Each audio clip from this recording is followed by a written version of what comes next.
චීනයේ එක්තරා මන්සන්දියකට අනාගත වාක්‍ය කියන්නෙක් එනවා. පේන කියන්නෙක් එනවා. එයා ඇවිල්ලා මිනිස්සුන් එකතු කරනවා එයාගේ අනාගත වාක්‍ය පැවසීම සඳහා. එයා මේ මිනිසුන්ට කියනවා ඔයගොල්ලන්ට මට සුබ පණිවිඩයක් සහ අසුබ පණිවිඩයක් කියන්න තියෙනවා. හොඳ ආරංචියක් සහ නරක ආරංචියක්. මිනිස්සු කියනවා මුලින්ම හොඳ පණිවිඩය සුබ ආරංචිය අපට කියන්න කියලා.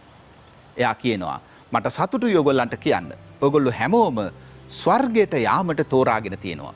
ඔයගොල්ලන් හැමෝටම ස්වර්ගයට යා හැකි කියලා. මිනිස්සු ඔක්කොම සතුටු වෙනවා.